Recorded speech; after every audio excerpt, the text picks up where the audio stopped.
You're dreaming big, right? You should be dreaming big, and if you're not, I encourage you to start. But those dreams come with a price tag. Sometimes those price tags are very large, and they can follow you for decades, okay? That debt does not define you. Do not let it define you.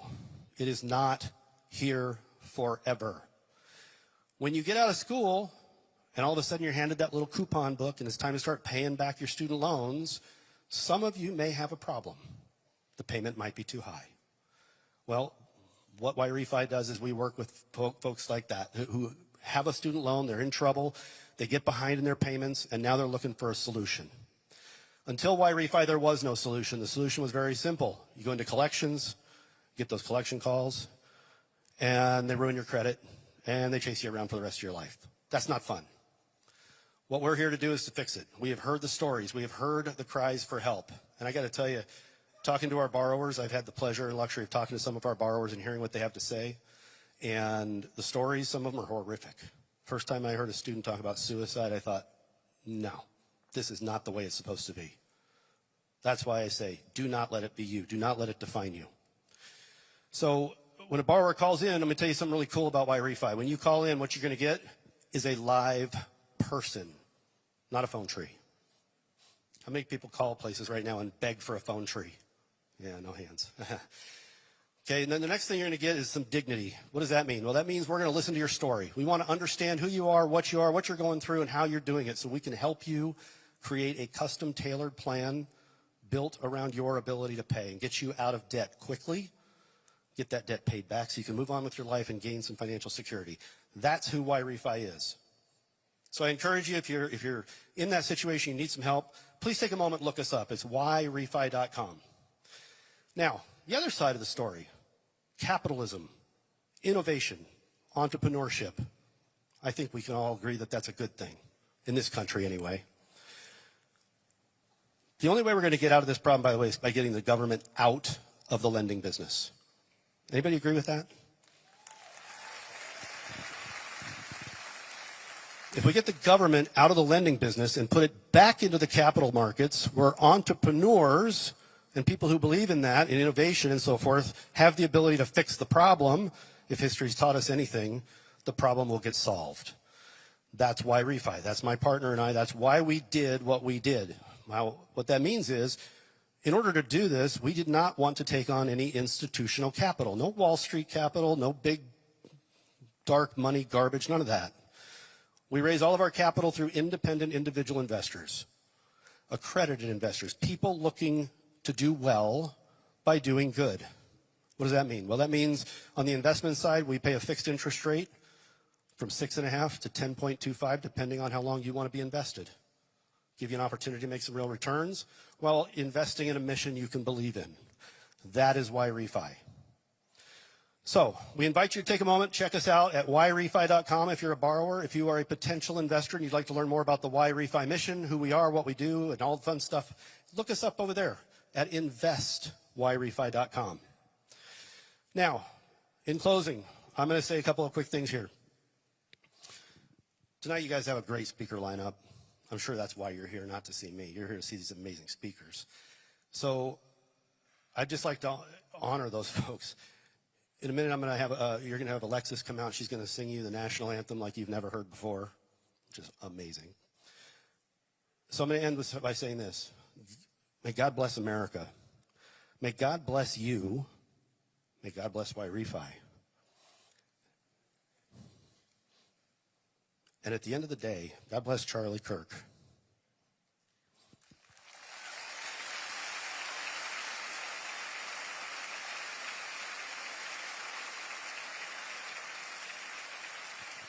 I'd like to thank you for your time this evening. I'm going to step down and hand the microphone over to a dear friend, Alexis.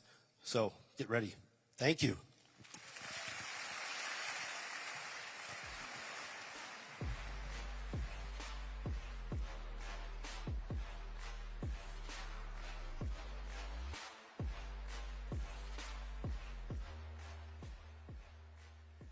Ladies and gentlemen, please rise for the national anthem and join me in welcoming Alexis Wilkins to the stage.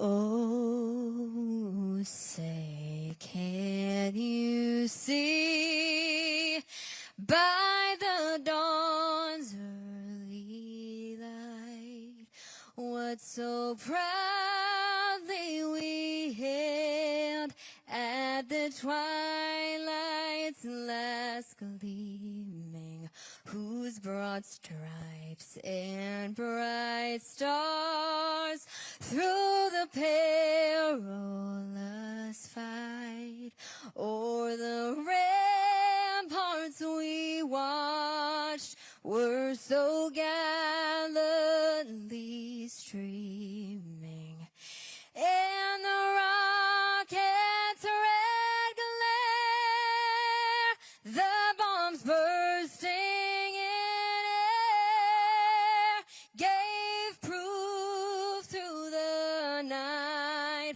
that our flag was still there. Oh, say, does that star-spangled banner yet wave o'er the land of the free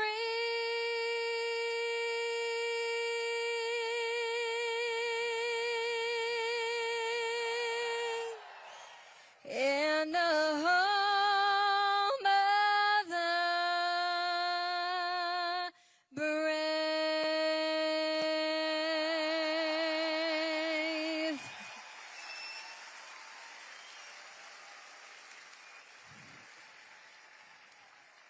Thank y'all so much.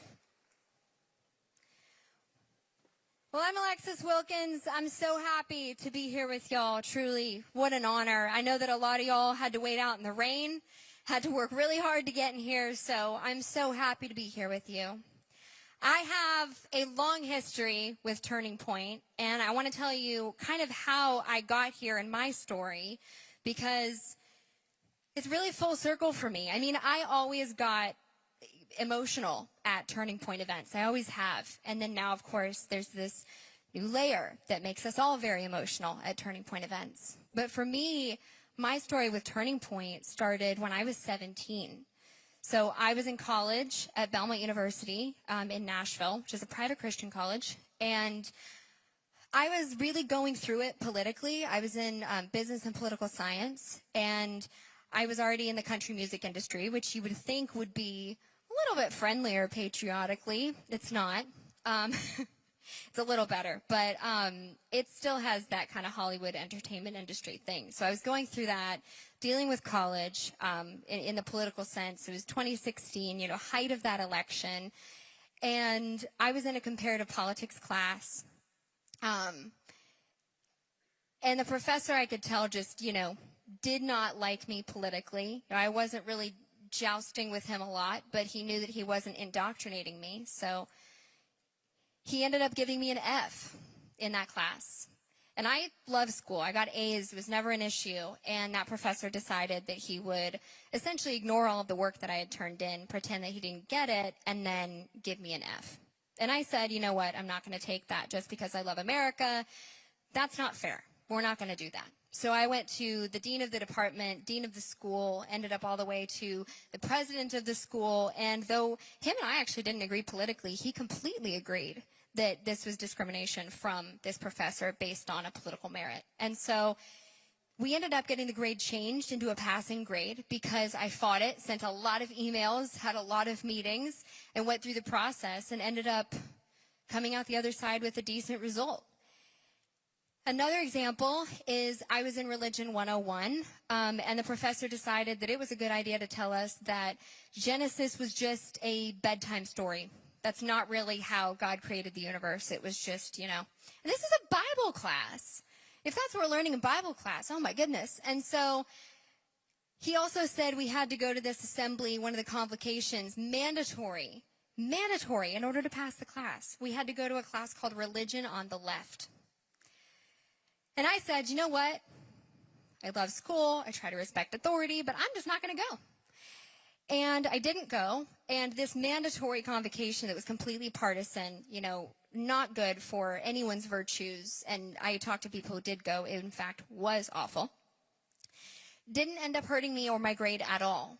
And I tried to have good conversation about it. I tried to do the right thing. I went to the head of the religion department. I talked about it. I said, hey, this is what your professor is doing. I'm just wanting to tell you because this didn't feel really in line with what I think that you want to accomplish here. And he was more concerned about who I was and the fact that I was complaining than this professor and what he was teaching students in their classes.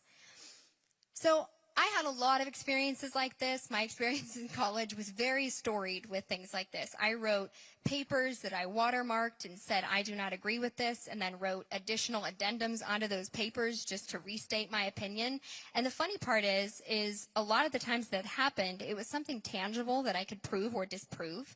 One of them, for instance, was on the steel tariffs that President Trump enacted in his last administration. Our econ professor said that they were going to ruin the economy, ruin the steel industry. I said, I don't think they are. And that was one of the addendums I wrote. And she ended up saying, you know what, Alexis, you were right. So through that whole process, I ended up coming to the conclusion that, I'm not the only one. I know that there are other students that are going through exactly what I'm going through.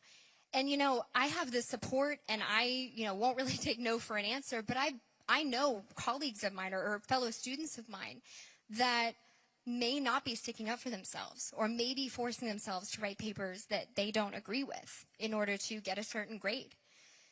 And so I was looking for a community. I felt like I, couldn't solve this problem by myself. And I go home, and, of course, I'm talking to my mom, and she says, honey, I saw this organization that was starting, that was really just coming up called Turning Point. You should talk to them.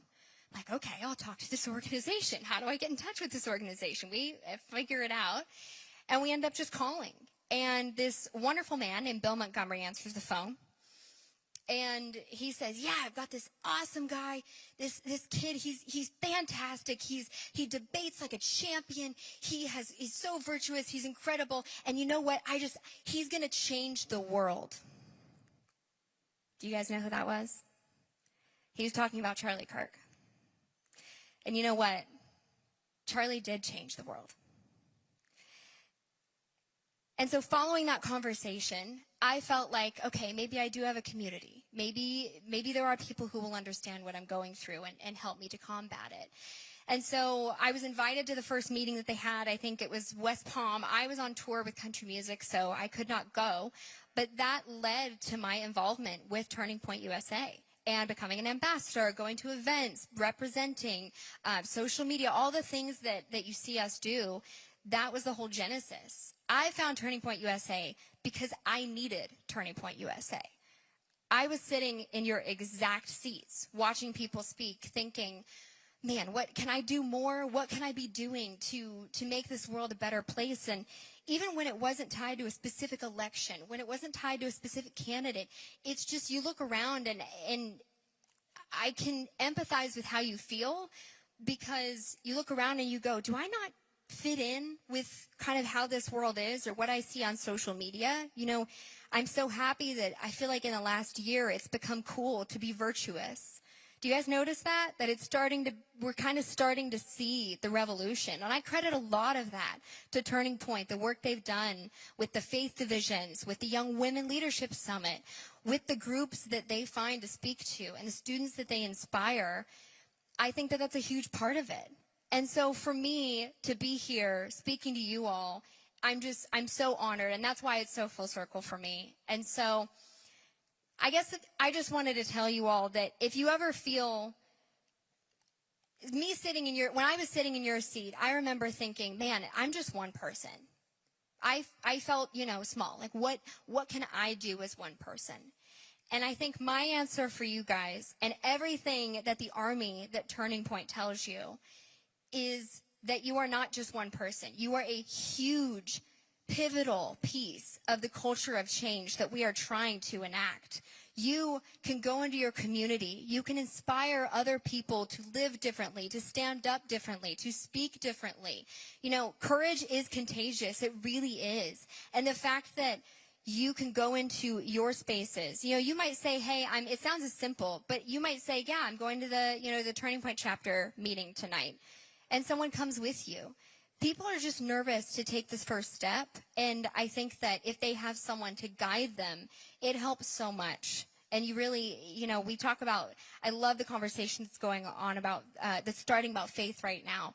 And you really do need to go into your communities and become the salt and become the light and change the environment around you, because you are fully capable of doing that just by being exactly who you are and telling people the things that you believe in. So I am so honored to be with you here. Turning Point USA is fantastic. I am so happy to have been on this whole tour with them. Truly one of the honors of my life. And I'm honored to be here with you today. So thank you so much. Go forth. We have so much to do. We have a mission to carry out. There is so much work to do. And we need everyone in here to do it. So let me hear you guys.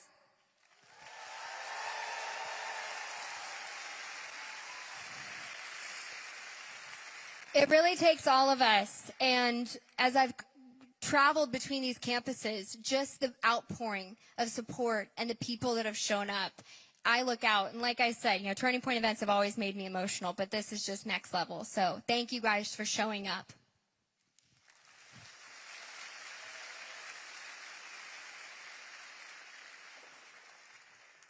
Now I was wondering, y'all, and I promise you know it, will you sing one more song with me?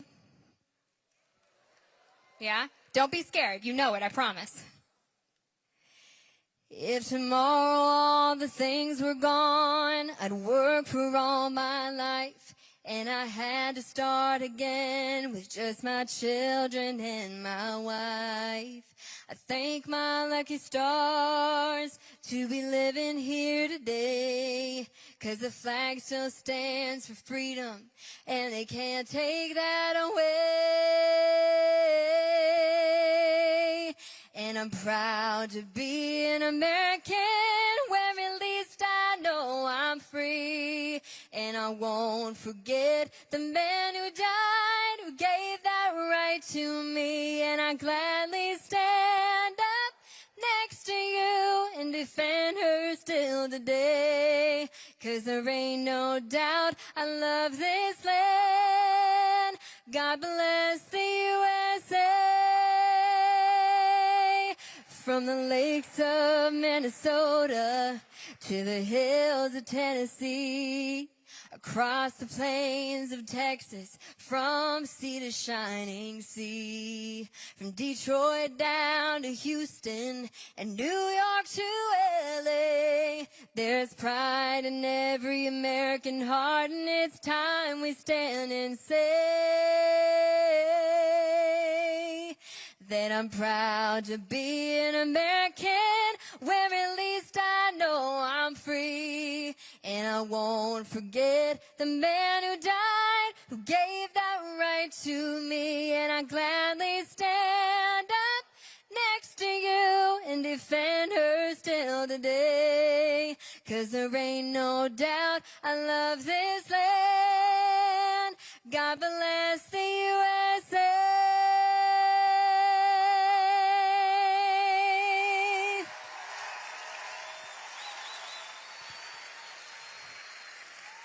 Thank y'all so much. God bless y'all. God bless America. God bless Charlie Kirk. Thank you guys for showing up.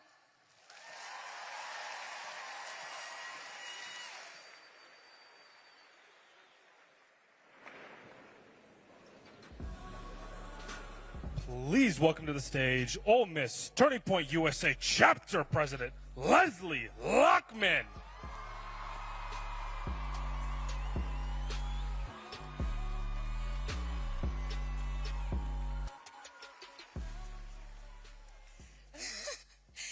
Good evening, Ole Miss. I am Leslie Lackman, president of your Ole Miss chapter of Turning Point USA. It is with mixed emotions that I'm standing here at this moment, yet profoundly proud of the event that is happening. Thank you for coming this evening, and we are moved and motivated by the response from the Ole Miss students and community. In support of this event, the outpouring of kindness and encouragement has been fueled the planning of tonight.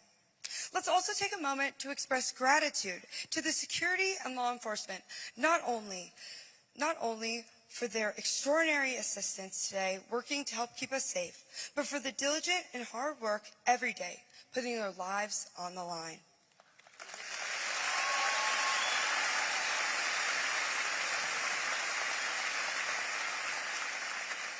A big thank you also goes out to our Turning Point USA field representative, Jacob Lawrence, and our regional manager, Noah Durham, Davidson, the Turning Point team, plus the entire Declaration of Independence Center here on campus by Dr. Skoltedi. It is their support of this chapter that has helped us grow and develop ambitious goals. Most of all, thank you for Turning Point USA for supporting our chapter and giving us the resources and training to pull off an event of this size.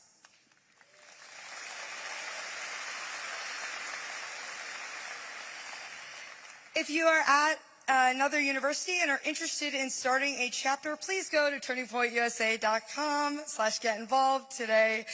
We will quickly help you get plugged in to find a chapter.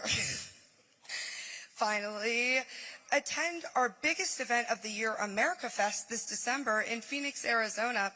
It is an event you won't want to miss.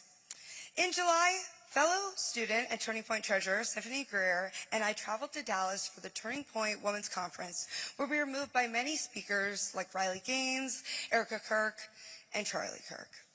It was there from that stage that Charlie called out to Ole Miss as an example in response to a question. In the following weeks, I did everything I could to get our university to invite him as a speaker, figure out how to fund it, and make Oxford, Mississippi a stop on his tour. And guys, we're here.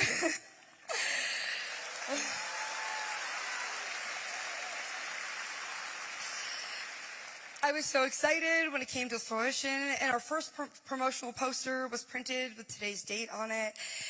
It has felt the opposite every day since the tragedy of September 10th, 2025. Let's share this moment to appreciate all of the many coincidences in our lives that bring us together, good and terrible. Charlie Kirk was hope for me, young people who want to find America to evolve a positive path. If you share these values, come to our next Turning Point meeting. Be a part of this group November 11th, 5 p.m. in the Union Ballroom. Stand up for your beliefs and remember, elections matter. Finally, elections matter. Finally, to my sisters at Pi Beta Phi, Chancellor Boyce of this elite University of Ole Miss, my family, thank you for providing an environment that enriches and supports me to unabashedly and passionately represent the principles of freedom, free market, limited government, and conservative values to the swaths to the most important college students in the United States of America. Now, on three, please join me in honoring Charlie Kirk by holding up a rally sign that is on your chair. For a quick photo moment, if you can reach underneath, it's on your seat. If you don't have a sign, cheer loudly. Whenever you guys are ready, you look ready. Okay, are we ready? Ready? 3, 2, 1.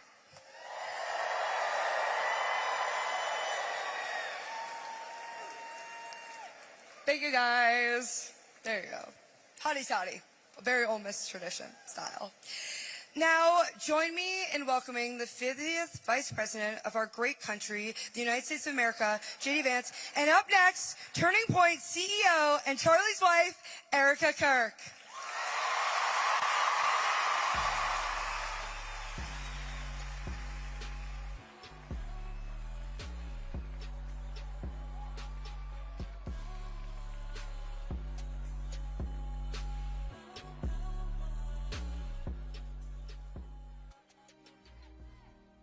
When you make that covenant with the Lord on that altar, don't let that fire burn out from the altar.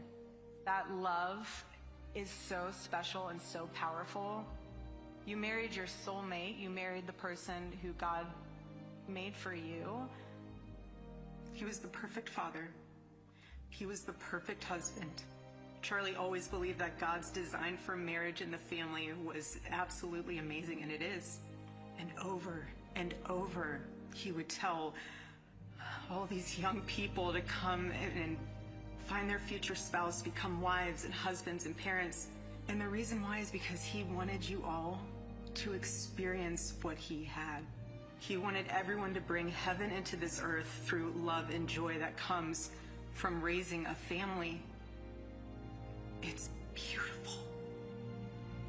And to the Turning Point USA chapters that are watching all across America right now, you are the heartbeat of this future and of this movement. Everything that Charlie built, you guys are the legacy holders of that.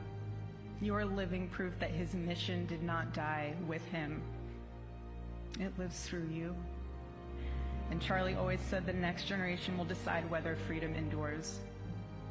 And because of you, I know that freedom will endure.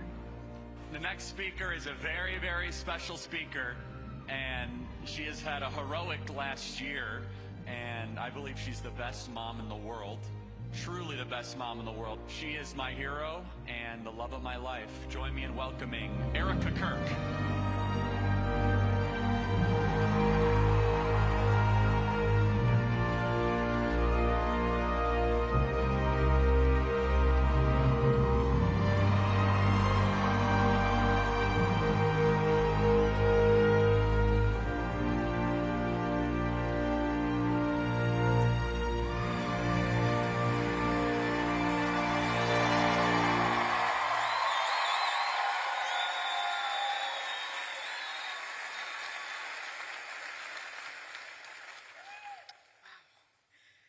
Good evening, Ole Miss. Oh, man.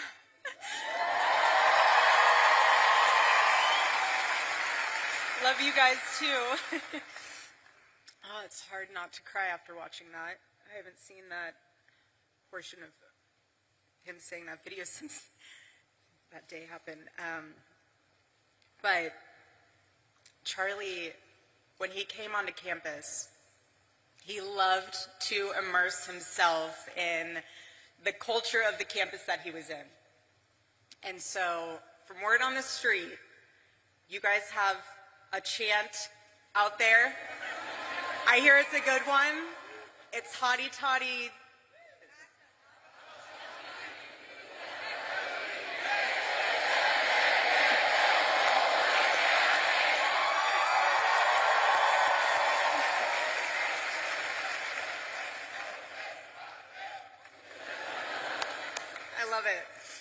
I love it, but it's a tremendous honor and blessing to be on stage today, and this is what Turning Point USA is all about. This is what the future of our country is all about, and I want to thank you all also on a personal level for all of your prayers and all of your support, not only for our family, but for the Turning Point USA family, which includes all of you, especially those that are students, a part of the Turning Point USA chapter at Ole Miss. So I love you guys, truly. This whole, you guys have no idea how helpful it is to have all of you in my life, because you help me feel even more deeply connected to my husband. And I thank you for that. I thank all of you for that.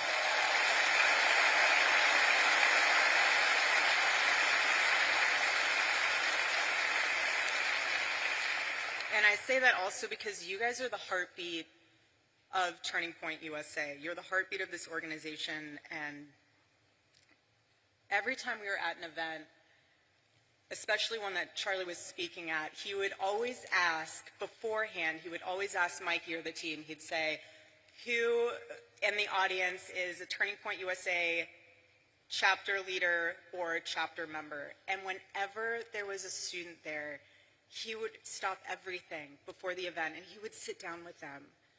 He would ask you what your name is, what you're studying, what is the issues that are going on campus. He would take the time to make sure that you guys knew he was investing into you, into your chapter, into your school, because that was a pulse point for him. And being on campus right now for me is a spiritual reclaiming of territory. And let me explain that, because there is a lot of symbolism in today. It's Wednesday, 7 weeks. And the more that I am coming to grips with the permanency of this nightmare, the more that I'm starting to realize and witness that the enemy, he doesn't want you. He wants your territory. He wants your influence. And when our team asked my dear friend, Vice President JD Vance, to speak today, I really prayed on it, because obviously it's a very emotional day. But I could just hear Charlie in my heart. I could just hear him say, go reclaim that territory, babe. Go. The battle's already won. God's love conquers. And that's why I'm here today. I'm here because this moment, it can either be your breaking point or your wake-up call, essentially your turning point, if you will. And at this moment, every single one of us has a choice to make, whether we stand for freedom or we're just going to fall for everything else. But I want to encourage you, especially the students here, find your voice. You are the courageous generation. That's what you are. All of you. Gen Z, you are the courageous generation. Hear me when I say that. My husband believed that to his core. That's why he went on campuses. That's why he was trying to reach you. You are the courageous generation. Own it. Make him proud. And students beyond Ole Miss, if you are pursuing a chapter on your campus, harness this amazing opportunity to advocate for something that you truly believe in. And express it in the most articulate way of what exactly you're advocating for. You're advocating for America. You're advocating for freedom of speech. Because our chapters on high school campuses, I love it. Charlie was so excited when he named the programs for high schools. He said, we're going to name it Club America. Because he goes, who could hate that name? It's the perfect name, Club America. And he loved it. Who could be against it? And I want you to know that if you are trying to start a chapter, I'm with you, we're with you, Charlie's with you. You have an arsenal of Turning Point USA staff members that are with you. But I also, what I've been able to sit back and witness is the leaders that have stepped up to ensure that chapters can happen. For example, I don't know if you guys saw what happened earlier this week with Governor Ron DeSantis, which is amazing. I want to give him a massive shout out, because he said, we're announcing a partnership with Turning Point USA. We want to make sure that all high schools in Florida, anybody in a high school that wants to start a Club America chapter, will be able to do that. There will be no impediments to that, and certainly no discrimination. That's amazing.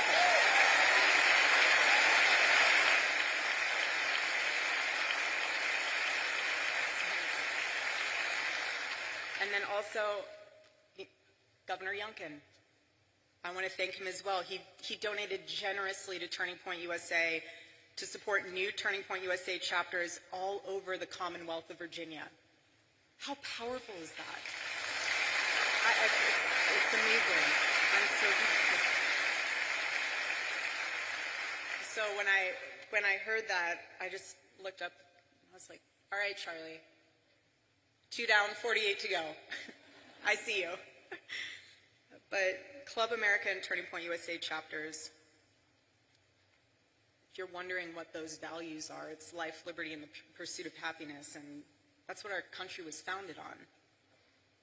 And when you succeed in establishing that chapter, I want to commend you, because that experience will leave a mark on you that will influence every choice that you make for the rest of your life and generations to come. Earn your voice. Charlie loved the word earn. Earn your voice. This is about your legacy. Each one of you in this room, everyone watching, when you earn your voice and you stand up for what is right, that is a part of your legacy, your family's legacy, just as much as it is part of Charlie's legacy. Don't forget that. Don't ever forget that. Because if there's one thing I've learned, especially being with Charlie for the past 7 years, it's that the hope we're looking for is not found in Washington. It's not found in media. It's right here. All of you. This is the hope. And he saw that. He saw that. It's in stadiums like this. Charlie had a visual in his head. He loved the on-campus events, but for the night events, he would send Tyler pictures and the team pictures of, I want our chapter events to look like this. And he sent a picture of one of the largest college football stadiums in the country packed. That was his vision. And that's what makes all of this so powerful, because your generation is living at a crossroads. And you are living in one of the most defining moments in American history. And we are all witnessing in real time the battle that is raging for the soul of your generation. Again, your generation. This is far more than political.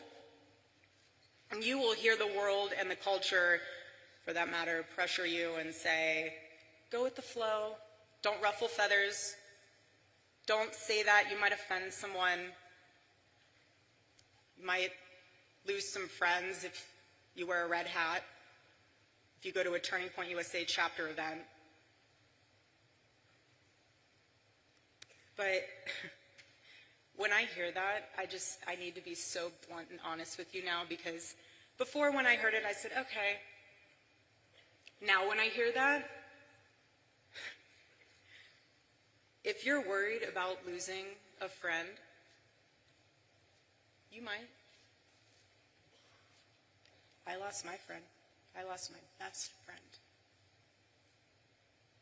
And if you're nervous about standing up for the truth, the assassination of my husband puts into perspective all those fears. It really does. Because my husband never went with the flow. He swam in the streams of significance. And Charlie knew so deeply to his core that comfort doesn't change the world. And you cannot influence the world when you look like it.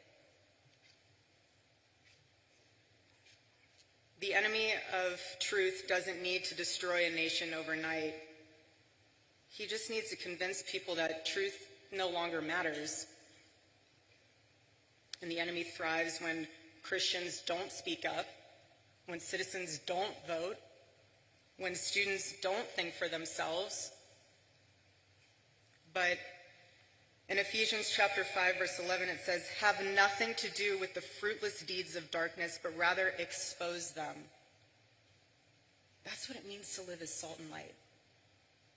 To bring flavor to a world gone bland, and clarity to a world that lost its way and it's lost in confusion, because Christians are called to go into the public space to correct error with truth, and that's what my husband did. When he would sit there with his microphone, I got to watch this evolve over the years. At first, he would hold the microphone the whole time. He would listen. Then as the years went on, he would put the microphone down, and he wasn't listening, he was hearing. He was absorbing what the students were saying and what they were asking. He was engaging. He was calm. He wasn't combative. He never insulted. He just wanted you to think. Again, like I said, he never told you what to say. He just wanted to challenge you so that what your convictions were, you actually understood why you had them rather than they being talking points because your professor told you so or your friend told you so. He wanted the best of you because he demanded the best of himself. And Charlie would say this all the time.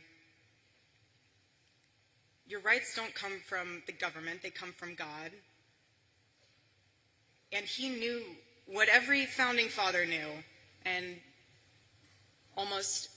nearly almost every university has forgotten, that you cannot have freedom without virtue, and you cannot have virtue without God.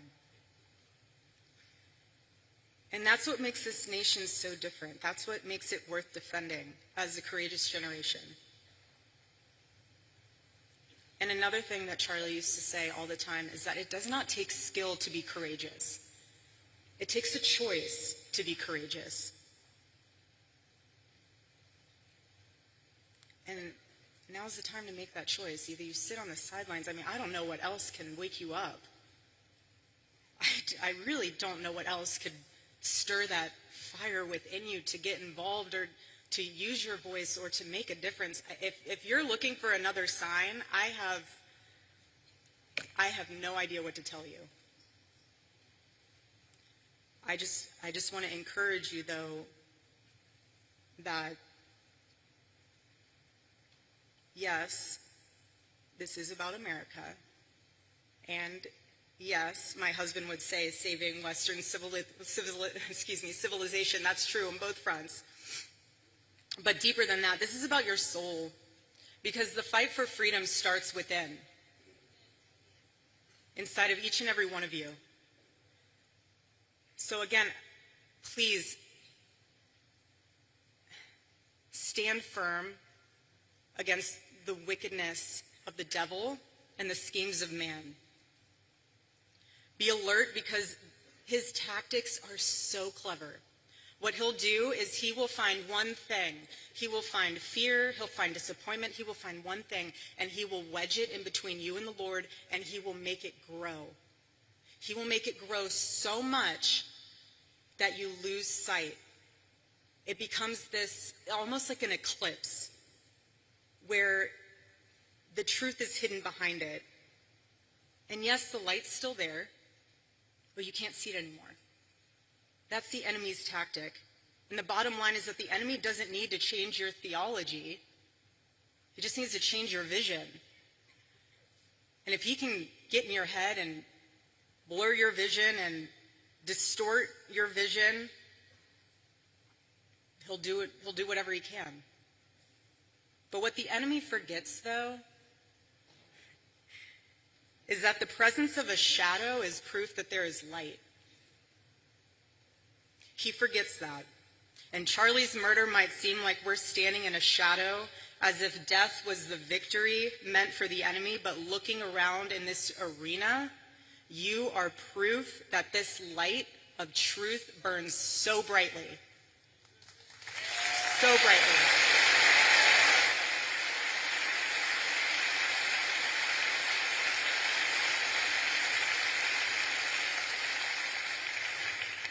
The Lord is calling you to rise. Please hear me when I say that courageously. He is. Do not be afraid. It is so easy to be afraid, but we are commanded to not be afraid. And when you take that stand, it will encourage and inspire someone else to do the same. Whether that is someone in your circle, whether that's a family member, whether that's someone you've never even met before because they saw you posting something on social media. You can't change a nation if you're enslaved to fear. And you can't call out corruption if you're still chained to comfort. And you can't stand for truth if you first do not kneel before the Lord.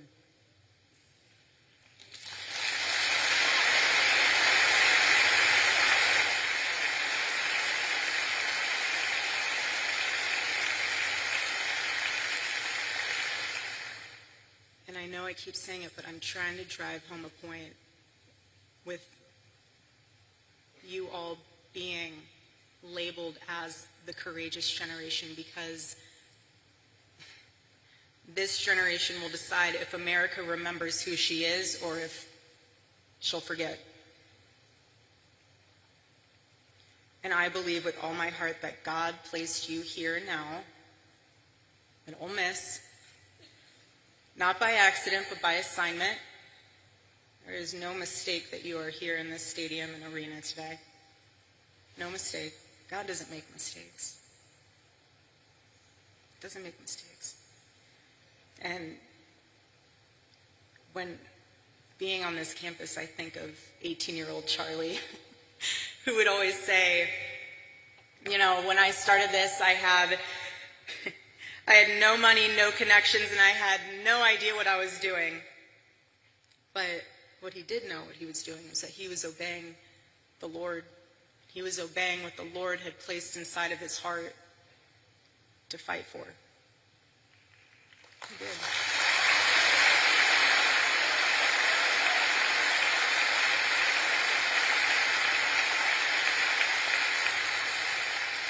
And he persevered. He persevered, and look what he left us. Look what he left us with. He didn't leave us empty-handed. He built a machine, and all of you are a part of that. Again, the heartbeat of Turning Point USA. That's what happens when you obey the Lord. A movement like this, it becomes unstoppable. It becomes the revival that it is. And I just want this to be the generation that says, we will not apologize for loving our country first. We will not be silent about our faith. We will not back down when the world tells us to kneel, because we bow only to the King of Kings.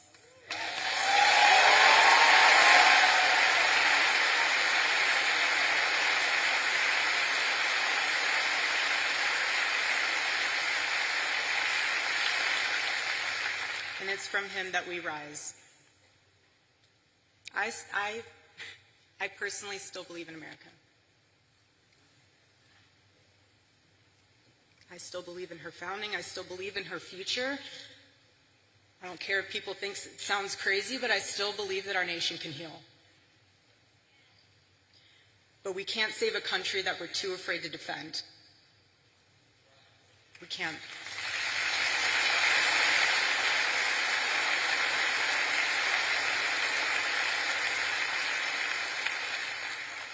On a more personal note, when we first moved into our home, inside of our bedroom, I had on the side wall, when you walk in, it was above the bookshelves, it says, on two framed pieces of paper, it says, "They will be known by the boldness of their faith."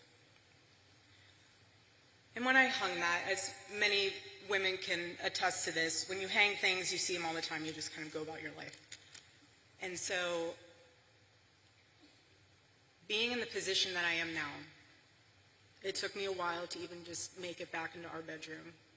I used to sprint from the opening door into the bathroom and sprint out. I was not ready to walk into our bedroom yet. And when I was finally able to sleep in our bed for the first time, I slept on his side of the bed.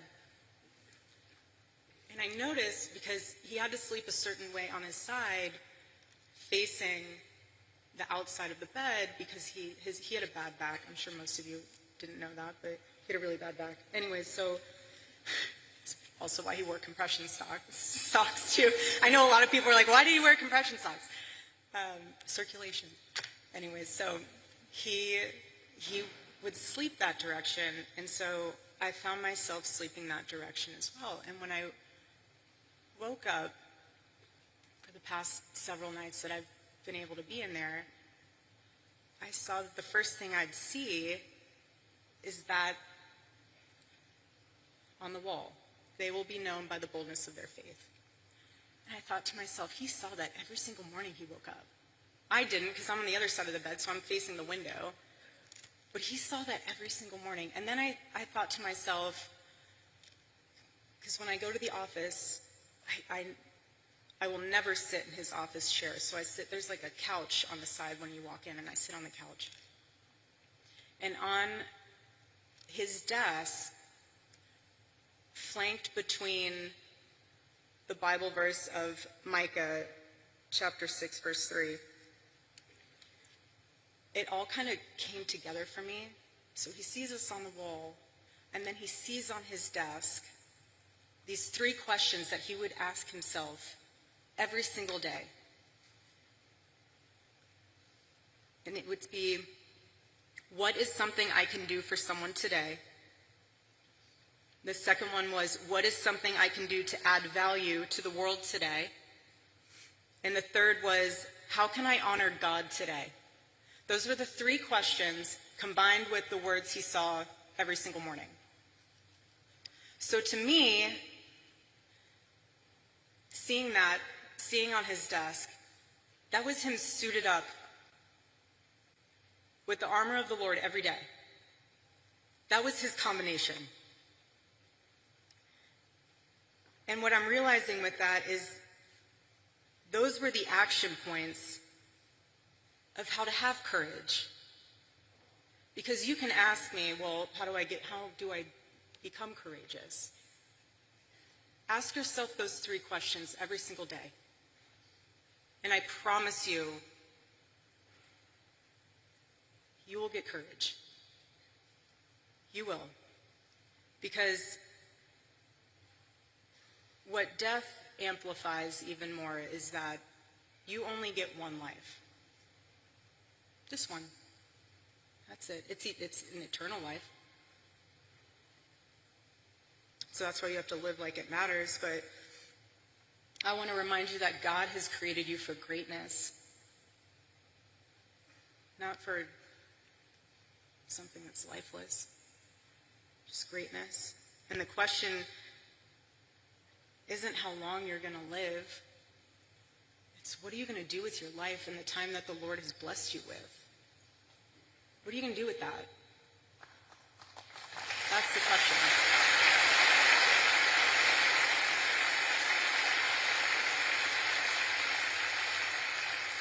And when you get to the end of your life, will the Lord be proud of what you stood for? Will you be able to say that you ran the race, that you fought the good fight? Or will you realize that you wasted your time that the Lord has blessed you with, chasing after things that didn't even matter? Hold that into perspective. And remember, being the courageous generation that you are, stand up for the truth, defend life, love your family fearlessly, love your spouse fearlessly, love this country, defend her, and serve our God. And don't think that it's someone else's role to do it. You do it. You do it. Do it for Charlie. Do it for Charlie.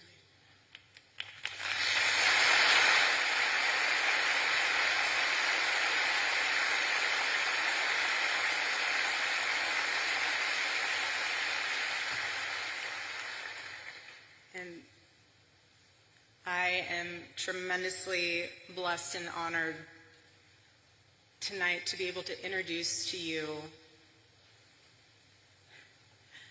a very, very dear friend and his wife. They are incredible. And I see no one will ever replace my husband. No.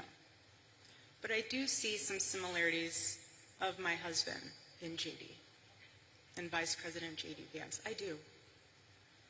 And that's why I'm so blessed to be able to introduce him tonight because he understands the fight that we're up against, and he can articulate that in a way that transcends race, that transcends demographic backgrounds. He's an amazing man. So please help me welcome to the stage Vice President JD Vance.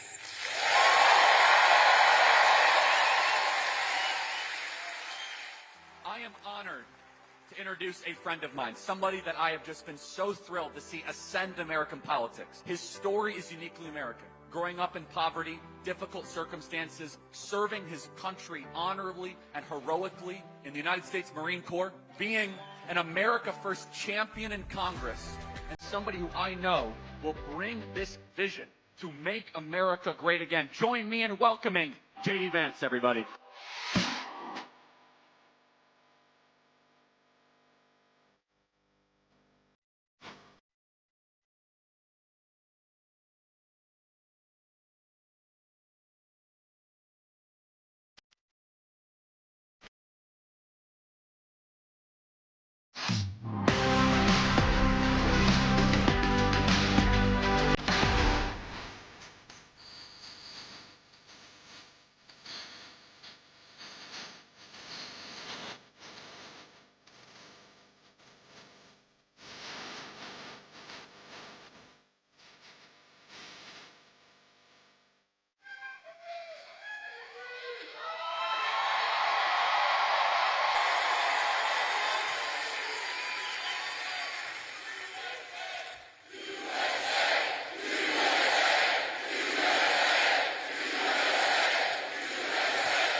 Oh, Miss, I got a question. Are you ready?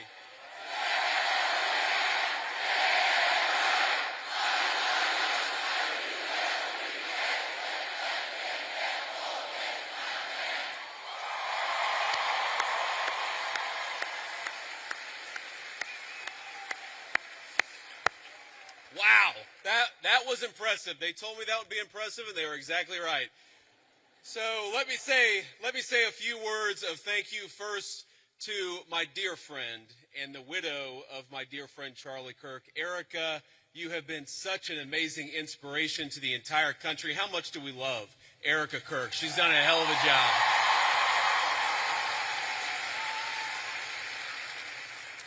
I want to thank, we have a couple of Mississippi senators here. We have both Senator Roger Wicker and Senator Cindy Hyde-Smith. Thank you guys for being here.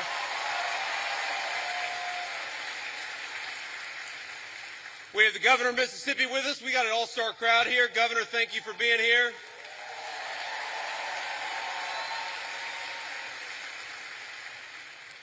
And most importantly, we have got over 10,000 students from across Mississippi. We are proud to have you, and we know that you are the future of Charlie Kirk's legacy. So thank you for being here.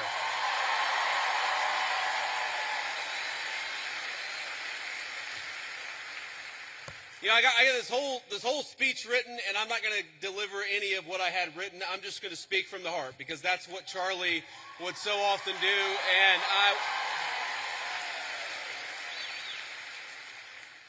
you know, when I think about what we lost 6 weeks ago, it feels like forever ago when I was in a meeting in the West Wing and one of my staff members came in and said that Charlie had been shot, and then I looked at my phone and I saw all the text messages and realized that my dear friend had been very seriously injured. Now, in the West Wing at that time, we actually thought that Charlie had a chance. We didn't know that he was eventually going to pass away. There were initial reports from the medical team that maybe things were going okay, and of course, eventually Charlie took his last breath and went home to be with his Lord and Savior.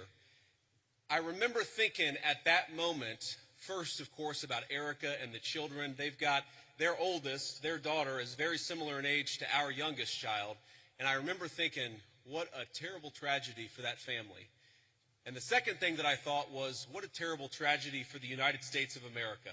because Charlie wasn't just a political figure. He wasn't just a guy who went around campus and said very interesting things and hosted all of these debates. He was a person who, particularly to the young people of this country, to all of you, he had the very best advice. And I think that's the most important way for me to honor Charlie, which is to repeat that advice, something I found true in my own life. Charlie wanted all of you, whatever life path you chose, whatever career you chose, whatever you ultimately did for a living, Charlie wanted you more than anything to invest in the things that were worth having, to build a life that was worth building. And that started, the most important advice he ever gave you was fall in love, get married, and start a family. And I can't honor Charlie without repeating that most important advice.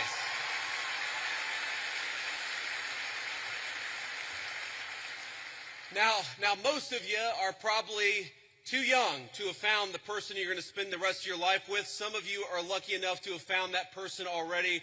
But I will tell you, if you're as lucky and blessed as I have been, it hits you like a ton of bricks. And I found that person in my lovely wife, Usha, our second lady, who is here with us today. She's sitting in the audience somewhere. I don't know where. But I love you, honey. And have children. That's something Charlie also always told. I grew up in a generation. I'm 41 years old. I'm a millennial. And if you're being uncharitable, you would call me a geriatric millennial, which I really hate. I really hate being called a geriatric millennial. But here I am at 41 talking to all of you like I've got great wisdom. Here's the thing. The one regret, the only regret that I really have in my entire life, and I've made plenty of mistakes, but the one regret that I have is that, frankly, I wish we had started having kids sooner. Because when you're a young father, you realize what an incredible blessing they are, but they're also very exhausting. And I know here at Ole Miss, we like to party a lot. And I know at Ole Miss, occasionally some of you will have a few drinks on a Friday or Saturday, or hopefully not a Tuesday night, but I'm sure that happens from time to time here in SEC country. But here's the thing. When you go out until 3 in the morning and wake up at 6 a.m. for class, the thing that I've learned in my old age is that incredible energy, God actually meant it for another purpose, and that purpose was to help take care of a family. So while you're young, have those babies if you're able to. That's something Charlie said all the time.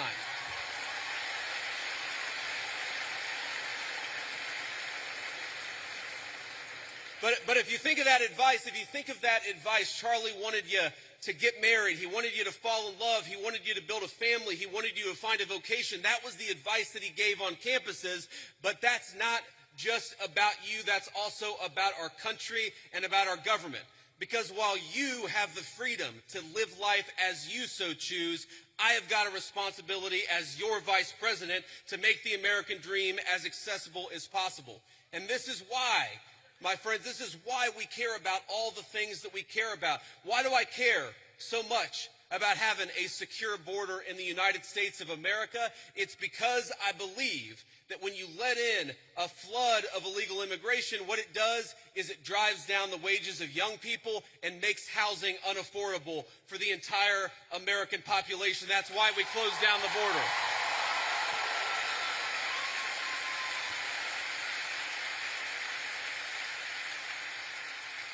The left will say our immigration policy is about hating immigration, hating immigrants. We don't hate anybody. We love our fellow citizens, and because we want them to have the American dream, we shut that border down the very first day that Donald J. Trump was the President of the United States.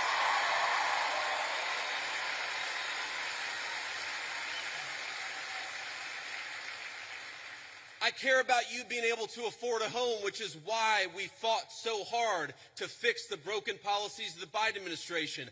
I want a lot of you, I'm sure there are military veterans in this room right now. I'm sure there are a lot of people who will join the military in the future, and we're proud of you. But part of America First is ensuring that we never ask you to go and do the American people's business unless it is in the interest of the United States of America, and that's how we honor the sacrifice of our troops.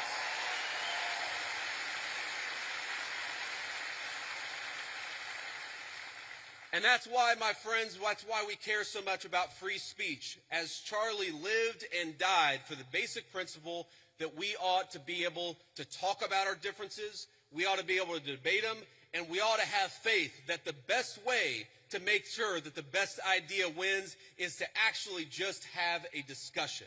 And that is what this event is all about. That is what Turning Points USA is all about. And I'm so proud, and most of all, I'm so grateful to each and every person, whether you're a Republican or a Democrat, for coming out and honoring one of the most important parts of Charlie's legacy, because we're going to have a discussion tonight, and that's what Charlie would want us to do.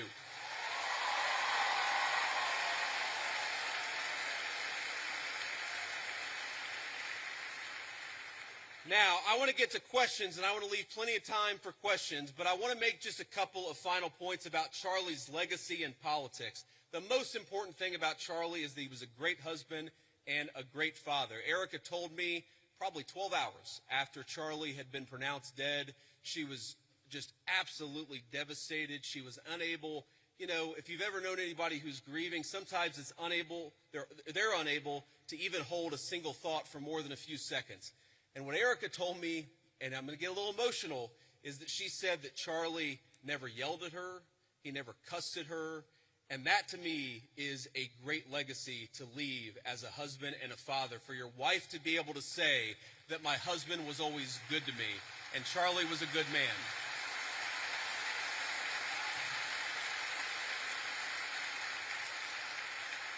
But he also had the legacy of believing in political debate, and he was the most effective person in politics that I have ever seen. And by the way, that's not because Charlie always agreed with me and the president's policies. I remember one time in particular where Charlie Kirk called me, and guys, he was mad. It was one, you know, I wouldn't say the last conversation that I had with him, but it was in the last few months of his life, and he called me and he said, JD, I'm really worried.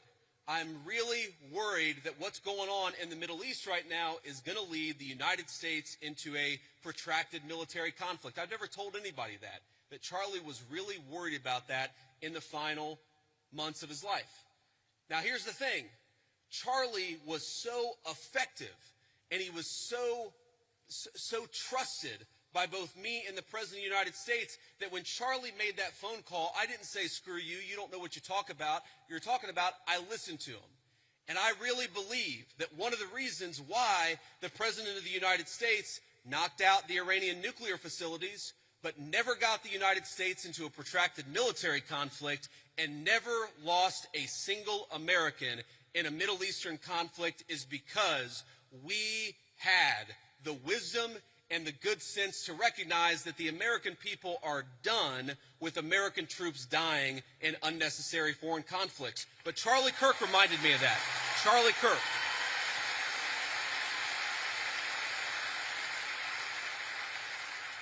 So that was a great moment for our country. It was a great moment for my friendship with Charlie Kirk, because friendship is not just about telling everybody what they want to hear. It's not just about agreeing with everybody all the time. It's about having the trust in another human being that you can tell them they're wrong and actually encourage them to change their mind. Or in that case, not necessarily even tell us that we were wrong, but make sure that we were thinking about all the options. And of course, under the president's leadership, we were doing exactly that. But Charlie was so good at that. And I think that's one of the ways in which I want all of you to honor your legacy. Obviously, you care about our great nation or you wouldn't be here. A lot of you will go on to become future leaders in business or in politics. A lot of you will run campaigns. A lot of you will work on campaigns. A lot of you will be future leaders. There might even be a lowly future Vice President of the United States in this very room. But here's the thing that I want all of you to remember.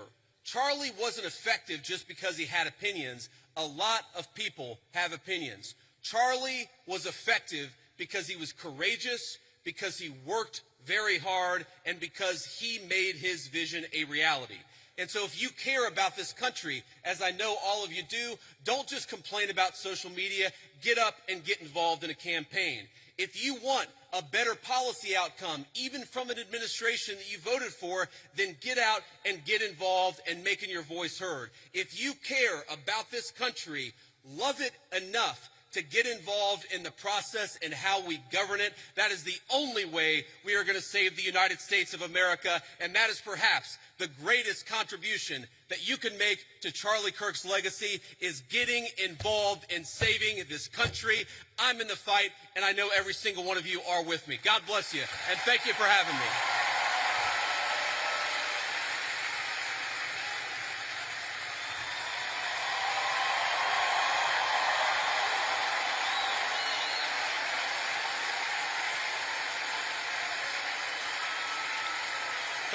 Thank you. But hey, please, I appreciate that, but we're not even halfway done. So here's I don't know what you're saying, but it sounds awesome.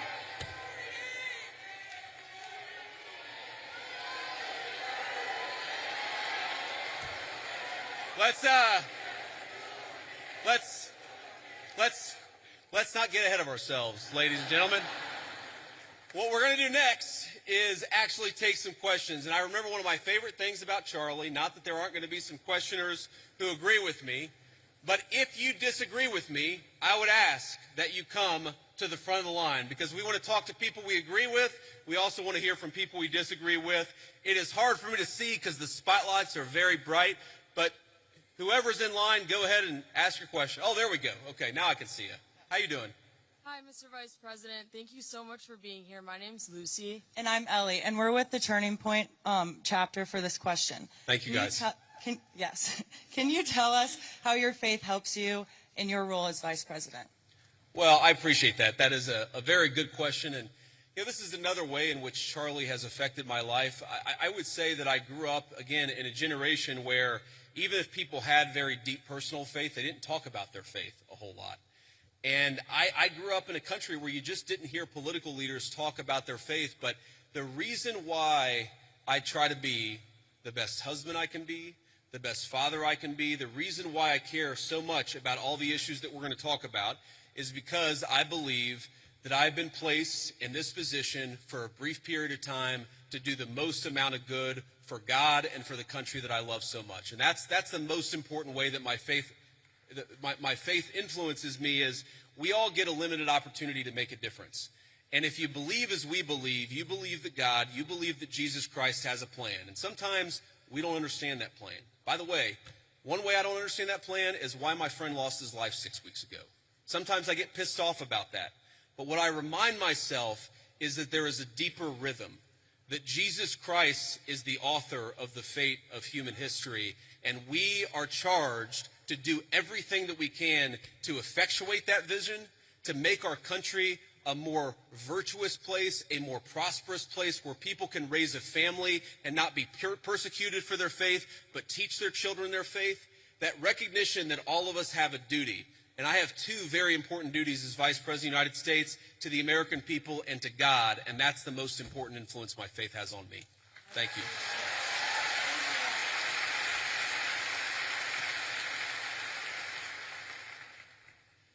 I understand your view on illegal immigration is it should be a top priority, strengthening our southern borders and fighting the massive drug trafficking that's taken place while securing jobs for the working class Americans.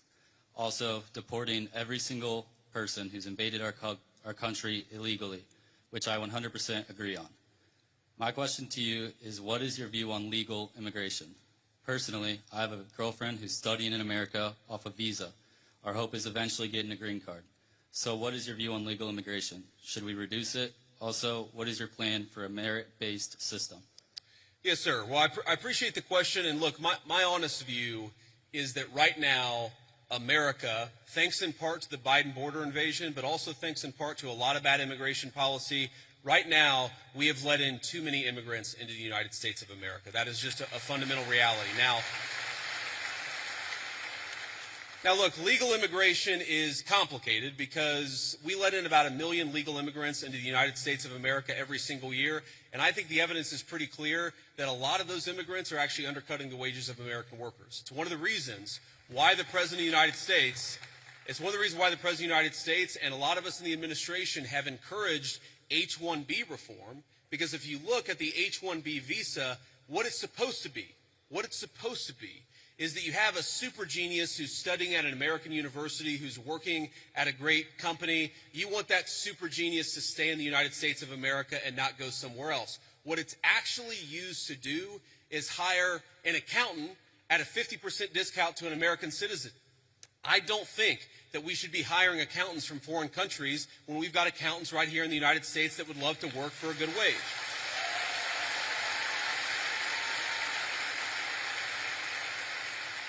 Now, you asked about, I think, your girlfriend, you said, and I obviously don't know the full details about your situation, but my view is, look, there are people who want to come to the United States of America, and some of them, I'm sure, can enrich the United States of America by coming here, but we have got to get our overall numbers way, way down. Too many people have come into the United States of America. I am married to the daughter of immigrants who came to the United States in the 1980s. I do believe that some immigrants, many immigrants do in fact enrich the United States of America, but here's the problem. We don't even know how many illegal aliens we have. We don't even know. The best guess is probably 25, 30 million people. I've heard estimates as high as 50 million. When something like that happens, you've got to allow your own society to cohere a little bit, to build a sense of common identity, for all the newcomers to assimilate, the ones who are going to stay, to assimilate into American culture. Until you do that, you've got to be careful about any additional immigration, in my view. Thank you, sir. Thank you.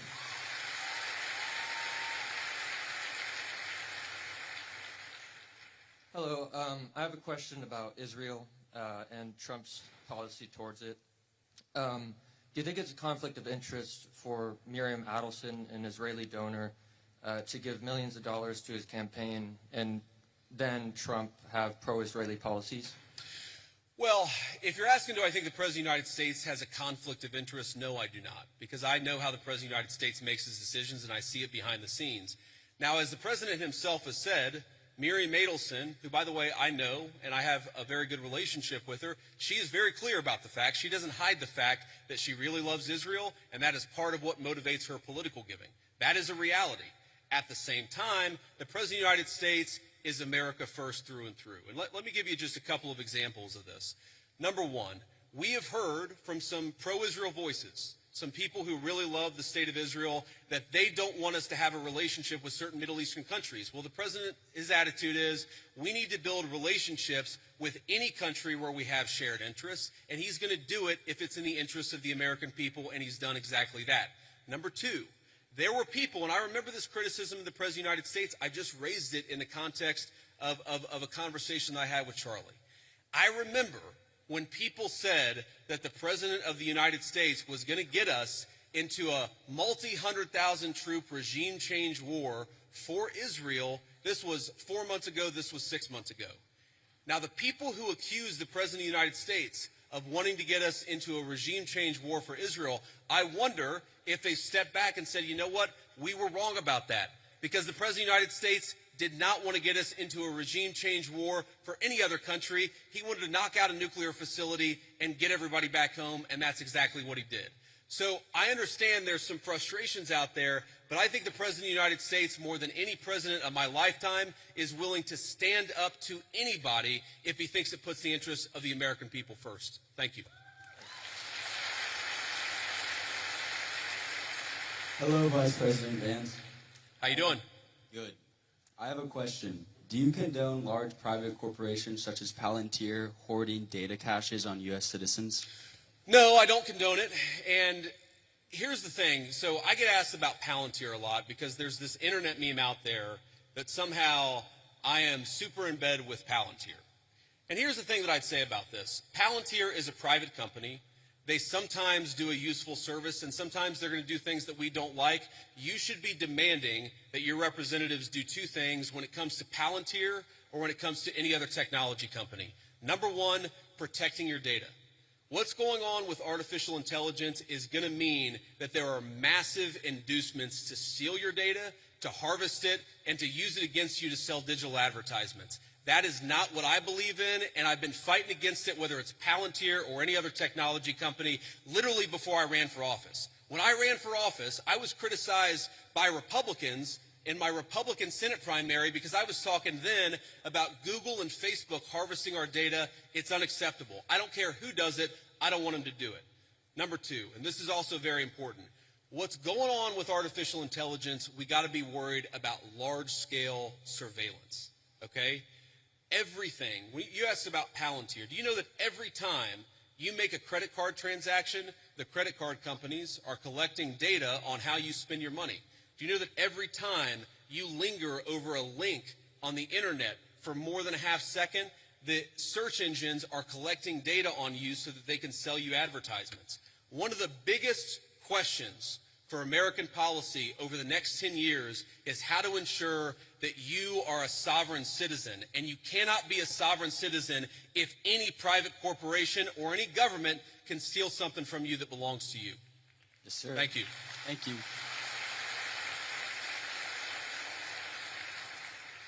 Vice President JD Vance, good evening. Thank you. My question is, the Republican Party, they stand for the right to bear arms. A lot of things the founding fathers really made a priority. Sure. And I feel as if requiring Christianity in public schools goes against the founding fathers' wish of freedom of religion. What do you think about that? Well, I guess, who is saying that we require Christianity in public schools? Just from what I've seen on the media and the news, it seems like the Trump administration had wanted to make praying in schools and Christian values incorporated. Well, look, I think Christian values are a good thing, and I'll talk to you about why I think that's a good thing. But that's separate from forcing people to pray, which I don't think that anybody, certainly no Christian that I know, would ever support or ever endorse. And let me just say something generally about all the people. I see there's a big line, and I hope I can get to everybody's question. I remember when I was a sophomore in high school, I went to an event at my church, which was a book signing with Oliver North and Sean Hannity, the Fox News host. And this was back before, this was, I guess, 25 years ago. And so neither of these guys was maybe as big as they are today. And I remember standing in line, and I'm about to say hello to Oliver North and Sean Hannity. And I remember thinking to myself, I was so nervous. All I need to do is shake their hand, give them a firm handshake, and tell them my name. That's what I'm thinking. Firm handshake, tell them my name. Firm handshake, tell them my name. And I get to the front of the line, and Sean Hannity looks at me, and he says, "How are you doing?" And I totally panic, and I go, JD. Because I had rehearsed shaking and saying my name. My point is, I admire your guys' courage, and please don't be nervous. If you need to work through a question, think about it, speak it. We're all here to have a nice conversation, and we're all supportive of it. Here's the thing when you talk about forcing, I'm going to answer your question, forcing Christianity, forcing people to pray. There's a liberal idea out there that I think is wrong, and that's that liberalism is the source of freedom of religion. And actually, if you go back to the original founding documents of the United States of America, if you go back to the Anglo-legal tradition well before there was ever a United States of America, what you find is that freedom of religion is actually a Christian concept. And the reason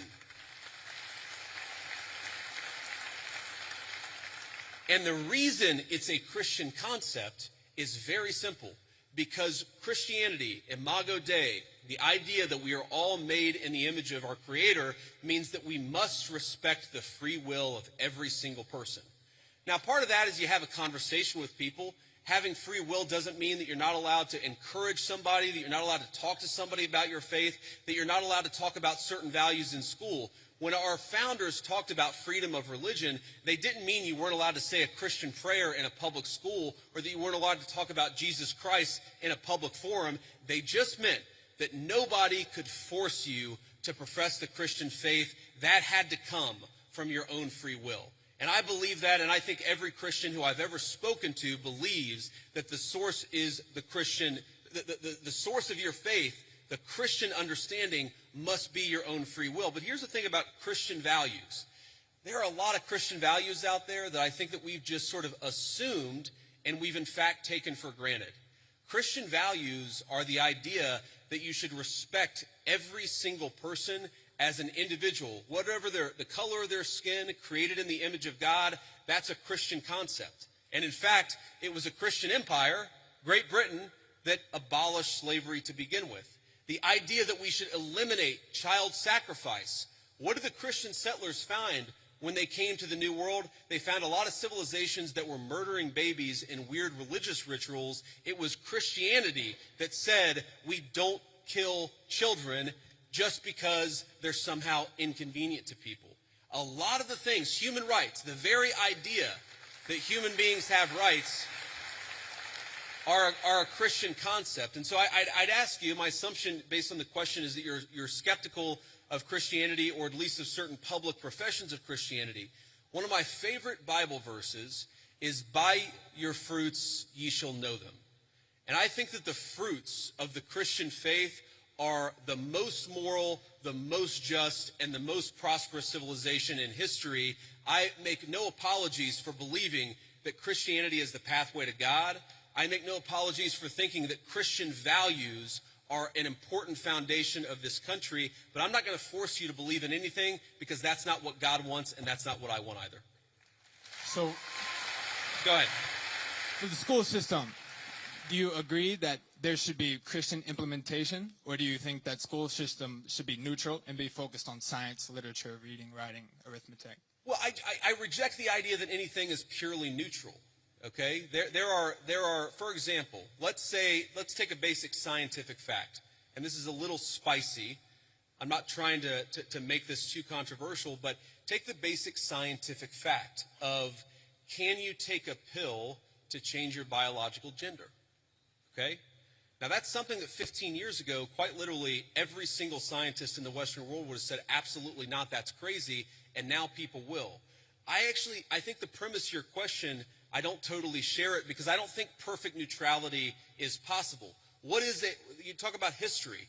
Was Christopher Columbus a great explorer, or was he a guy who committed genocide against the native populations? These debates, I'm happy to have them, but I reject the idea that there are truly neutral debates. Anybody who's telling you their view is neutral likely has an agenda to sell you, and I'm at least honest about the fact that I think the Christian foundation of this country is a good thing. Next. Okay, thank you. And for the pill you're talking about, what do you mean specifically? Are you talking about testosterone, estrogen? Yeah, I'm talking about hormone replacement therapy. That's what I'm talking about. Just to be respectful, let's keep it going. Yes, thank you. Have a good night. You too. Hello, Mr. Vice President. Thank you so much for giving this opportunity to talk here today. I did not agree with many of the things that you said right ahead of this, but I don't think that's my point to discuss here. What I want to ask is, you are married to a woman who is not Christian. In her Wikipedia, I just looked it up. I don't even know what her faith was. I didn't know this before. But she still calls herself Hindu. You are raising three kids in cultural, racial, religious household. How are you maintaining, or how are you teaching your kids not to keep your religion ahead of their mother's religion? Or how are you teaching them that your kind, they're that kind who got here just few years or few decades ago is different or is better than your mom's kind who got here just a generation before? How are you balancing that? And when you talk about too many immigrants here, when did you guys decide that number? Why did you sell us a dream? You made us spend our youth, our wealth in this country and gave us a dream. You don't owe us anything. We have worked hard for it. Then how can you, as a vice president, stand there and say that we have too many of them now and we are going to take them out to people who are here rightfully so by paying the money that you guys asked us? You gave us the path, and now how can you stop it and tell us we don't belong here anymore? And one more thing, I'm sorry, one more thing. Do you have to There's a lot there. I don't know if I'm going to remember all this, but I will try. I'm sorry. I had to say all of this, and please take it with due. I mean, I'm saying all of this with due respect. Go ahead. Please. I have no intention of causing a scene here or anything, but we're not close to causing a scene. Don't worry. But we talked about Christianity, all of this. I'm not even Christian, and I'm here standing to show support. Why are we making Christianity one of the major things that you have to have in common to be one of you guys, to show that I love America just as much as you do? Why is that still a question? Why do I have to be a Christian? Okay. So there was a lot there, and I'm going to try to respond to as much of it as I can. So on the question of immigration, so first of all, I can believe that we should have lower immigration levels, but if the United States passed a law and made a promise to somebody, the United States, of course, has to honor that promise. Nobody's talking about that. I'm talking about people who came in violation of the laws of the United States of America, and I'm talking about in the future reducing the number of people. Sorry, what? May I continue on that? Because when you just said you are not stopping with the people who came here legally, right? But you are pushing out policies that hurt us. And these policies are not even solving the problems. These policies are just creating chaos. Ma'am. Okay, so again, I'm gonna finish answering the question, and then if I've answered all 9 of your questions in less than 15 minutes, then we can keep on going. We got to have a little fun, right? So here's the thing. I can believe that the United States should lower its levels of immigration in the future, while also respecting that there are people who have come here through lawful immigration pathways that have contributed to the country. But just because one person or 10 people or 100 people came in legally and contributed to the United States of America, does that mean that we're thereby committed to let in 1 million or 10 million or 100 million people a year in the future? No, that's not right. We cannot have, I'll go and finish, we cannot have an immigration policy where what was good for the country 50 or 60 years ago binds the country inevitably for the future. There's too many people who want to come to the United States of America, and my job as Vice President is not to look out for the interests of the whole world, it's to look out for the people of the United States.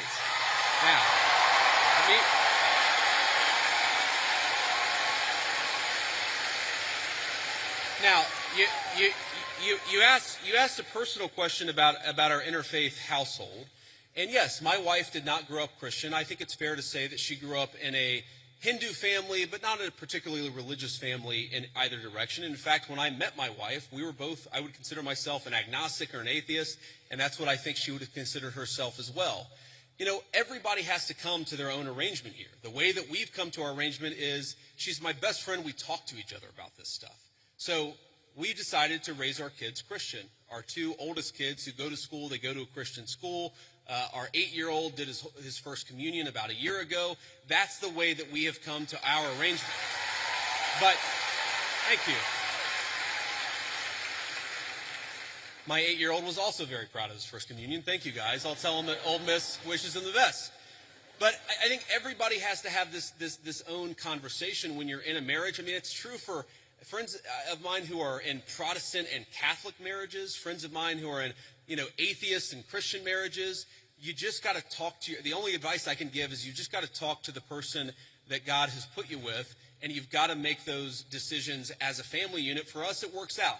Now, most Sundays, Usha will come with me to church. As I've told her, and I've said publicly, and I'll say now in front of 10,000 of my closest friends, do I hope eventually that she is somehow moved by the same thing that I was moved in by church? Yeah, I honestly do wish that, because I believe in the Christian gospel, and I hope eventually my wife comes to see it the same way. But if she doesn't, then God says everybody has free will, and so that doesn't cause a problem for me. That's something you work out with your friends, with your family, with the person that you love. Again, one of the most important Christian principles is that you respect free will.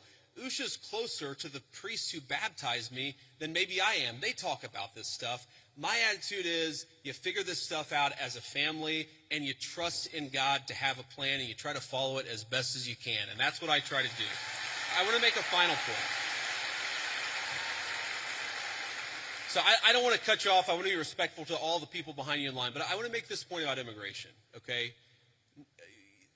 If you ask the question, what is the exact right number of immigrants for the United States to let in, it is just very specific on the context. If you go back to the 1920s, the United States passed an Immigration Reform Act that effectively cut down immigration to close to zero for 40 years in this country.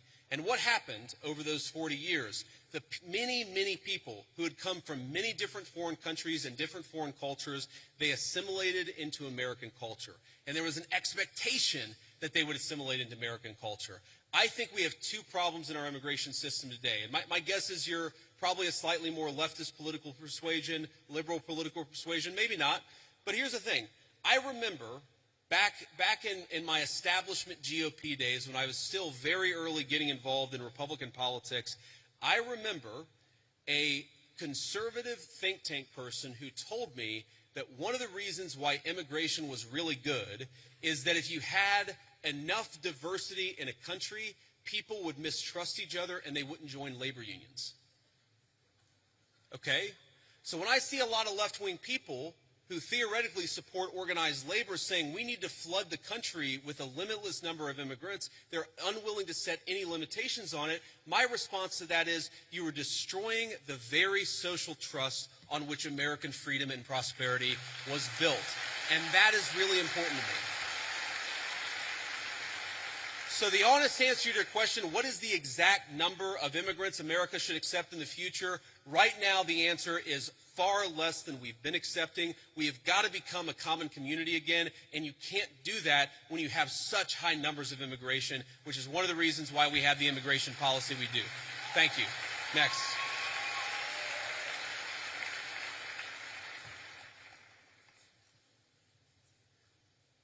Good evening, Vice President Vance. I just want to say it's an honor to actually be able to talk to you. It's an honor to be here. Thank you. Thank you. One of my biggest questions is, I feel like one of the biggest problems that America is facing today is that ever-growing social political divide, and we're seeing this on the Republican and Democratic side, but we've seen that a refusal to cooperate with the other side has led to some major issues, including right now the government shutdown, and I wonder, as the party in power, what are your plans to address that issue towards, reaching that olive branch out to the other side to actually come to an agreement on how to go forward with our government? Look, it's a very good question, and let me just say on the government shutdown in particular, the reality here is that there's a very simple bill that just reopens the government. It does it through pretty much the end of the year. That got every single Republican in the House of Representatives to support it. And then it got 52 Republicans in the Senate and 3 Democrats in the Senate to support it. But because of weird Senate procedural rules, it requires a 60-vote threshold. So on that issue in particular, when you have every single Republican with like 2 exceptions in both houses of Congress, I feel pretty confident. I know that I'm partisan. I know I have an R next to my name. But I feel pretty damn good saying the shutdown is the Democrats' fault because we voted again and again to open it.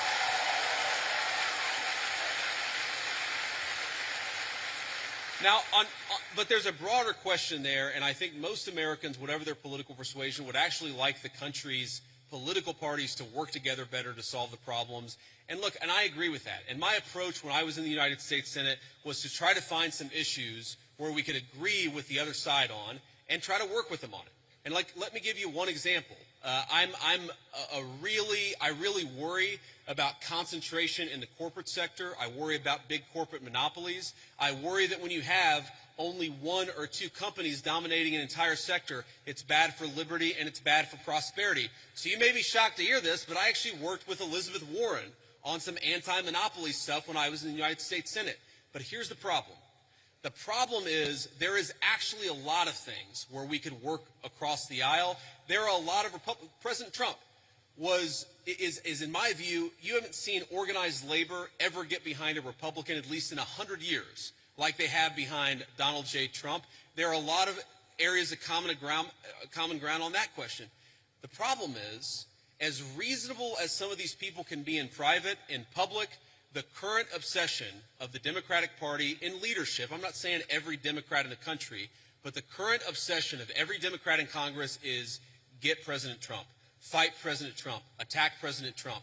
It is impossible for us to work across the aisle unless a person is willing to put down their partisan sword, shut the hell up about fake scandals related to Donald Trump, and actually work with us. That's the way you make this happen. Next. Thank you. Thank you. Next. I'm going to try to get through as many as possible, guys. Thank you.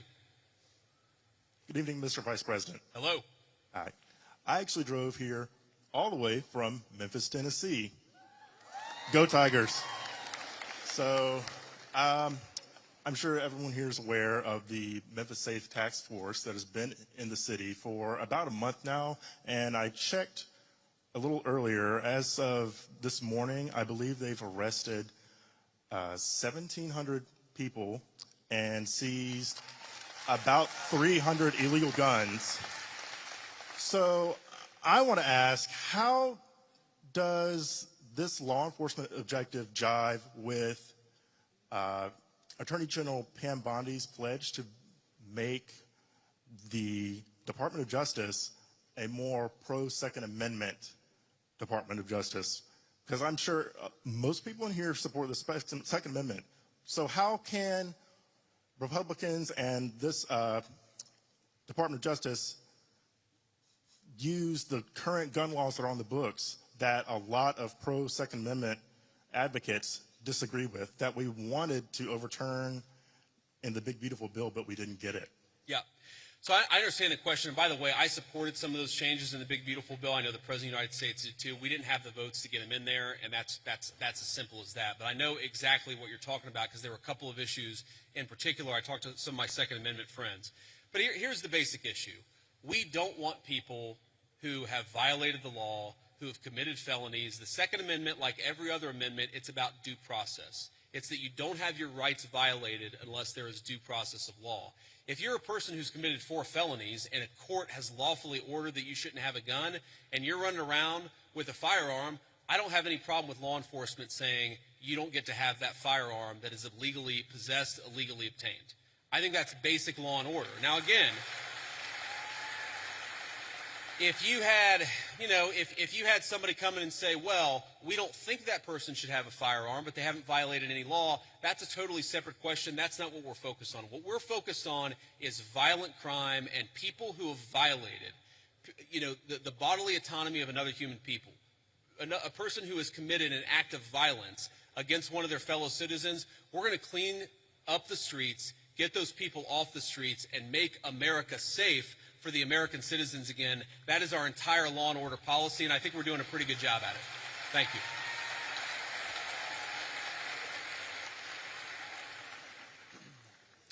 Thank you for the opportunity to speak. I'm a Christian man, and I'm just confused why that there's this notion that we might have owe Israel something, or that they're our greatest ally, or that we have to support this multi-hundred-billion-dollar foreign aid package to Israel to cover this, to quote Charlie Kirk, ethnic cleansing in Gaza.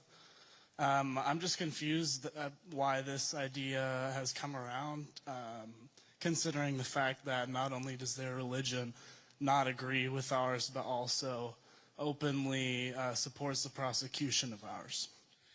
Yeah, so let me say a few things about this. First of all, when the President of the United States says America first, that means that he pursues the interests of Americans first. That is our entire foreign policy. And that doesn't mean that you're not going to have alliances, that you're not going to work with other countries from time to time. And that is what the President believes, is that Israel, sometimes they have similar interests to the United States and we're going to work with them in that case. Sometimes they don't have similar interests to the United States. And this example, the most recent Gaza peace plan that all of us have been working on very hard for the past few weeks, the President of the United States could only get that peace deal done by actually being willing to apply leverage to the state of Israel. So when people say that Israel is somehow manipulating or controlling the President of the United States, they're not controlling this President of the United States, which is one of the reasons why we'd be able to have some of the success that we've had in the Middle East. Now, you ask about, sort of Jews disagreeing with Christians on certain religious ideas. Yeah, absolutely. It's one of the realities is that Jews do not believe that Jesus Christ is the Messiah. Obviously, Christians do believe that. There are some significant theological disagreements between Christians and Jews. My attitude is, let's have those conversations. Let's have those disagreements when we have them. But if there are shared areas of interest, we ought to be willing to do that too. For example, one thing I really, really care about is the preservation of the Church of the Holy Sepulchre in Jerusalem. Christians believe that that is the site where Jesus Christ was crucified, and also that his tomb is right there as well. My attitude is, if we can work with our friends in Israel to make sure that Christians have safe access to that site, that's an obvious area of common interest. I am fine with that. What I'm not okay with is any country coming before the interests of American citizens, and it is important for all of us, assuming we're American citizens, to put the interest of our own country first. That's what we're going to do. That's what we try to do every single day, I promise you. Thank you.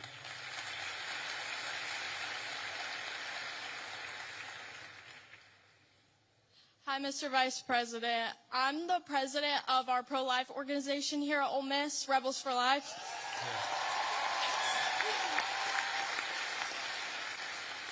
And I myself, as the president, am 100% pro-life. And I know you've stated, you being Catholic, that in the past, you've stated that you're 100% pro-life.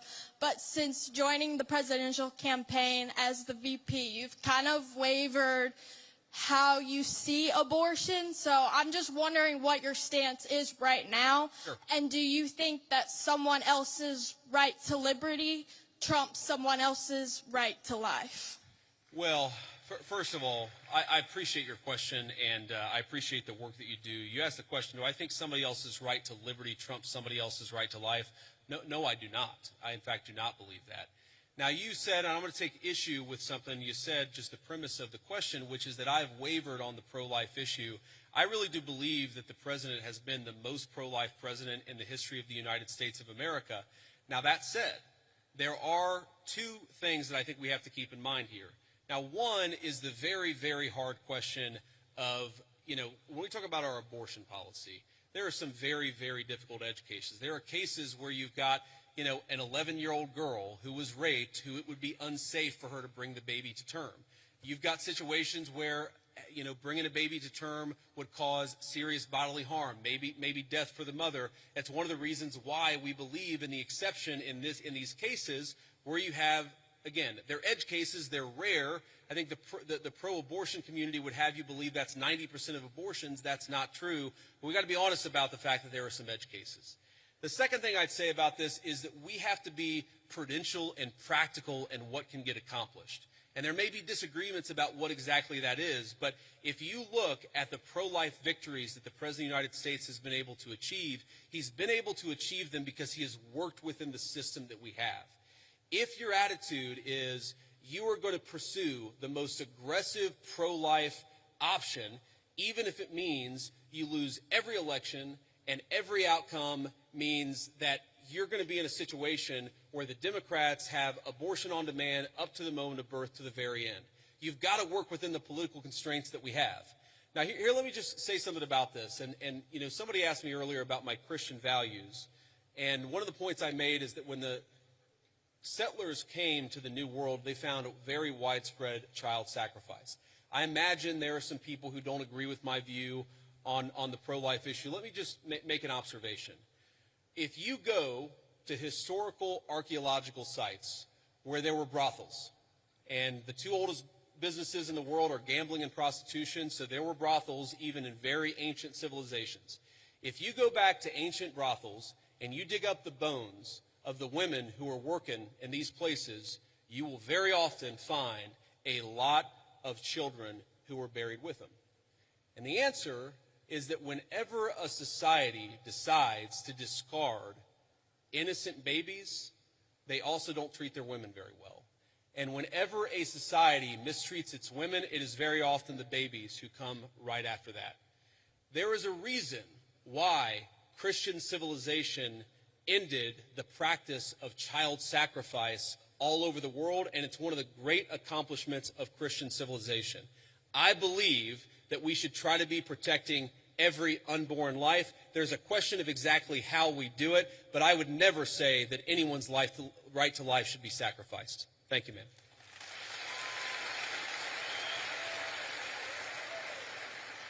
First, I just have to say I'm thrilled to hear you articulate Christian values on a stage like this, and to remind us that things we take for granted and things we value so much have a Christian origin. So thank you for that. I really mean that.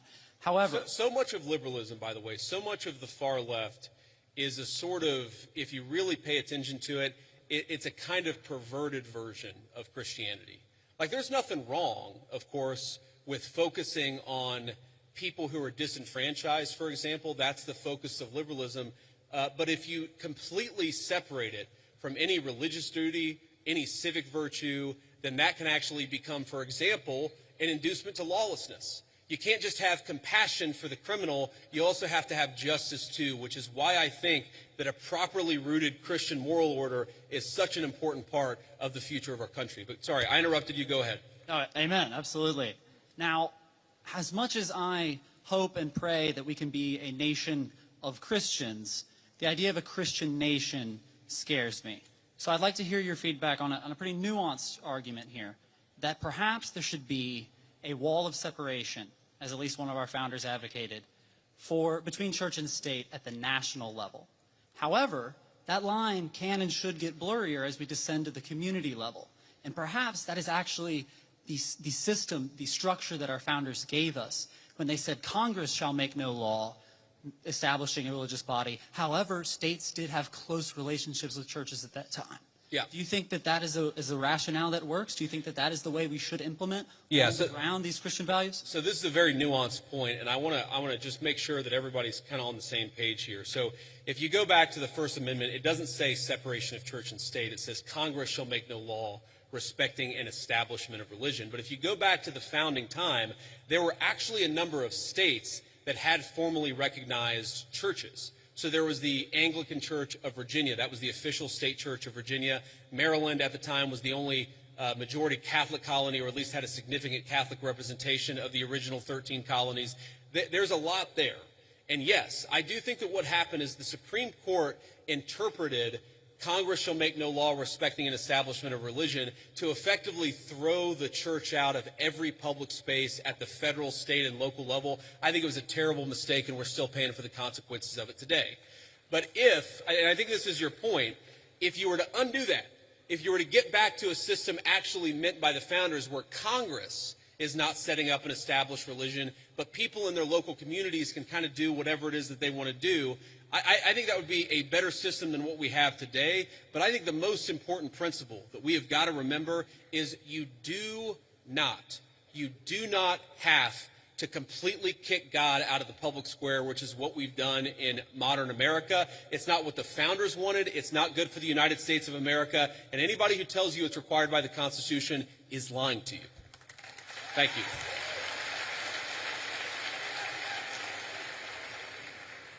Hello, JD. How you doing today, man? Good. How you doing? In the wise words of Ricky Bobby, I don't know what to do with my hands. Don't feel bad. Neither do I half the time, man. Okay. First off, yeah, laugh it up. Okay, first off, I just want to say I am a huge supporter of the Trump administration. I was 3 months too late to vote for you guys, but if I could have, I would have. So I'm a huge supporter of you guys before I make my argument. But there is something you guys are doing that is kind of disturbing me a little bit. Okay, go ahead. Thank you. You guys have sent the military into Washington, D.C. and a few other cities that I can't think of off the top of my head, which, first off, they've had wonderful results. Like, no one can deny the results of that. It's wonderful. Some might even say the greatest. I'm a comedian. I like this guy. Who is this guy? Thank you, JD. I like you, too. Now he's going to... Now he's going to ask the question about all the shit that we did wrong, but that's okay. Go ahead and ask your question. But yeah, I'm just wondering, well, it's not necessarily something you did wrong, but it's what could someone else do wrong? Let's say we get a complete tyrant in office, and let's say Turning Point USA is having a huge protest against, something really bad that we don't like, and let's say he's, a president is saying that it's getting violent. How can we, I'm trying to think, my mind's kind of blank.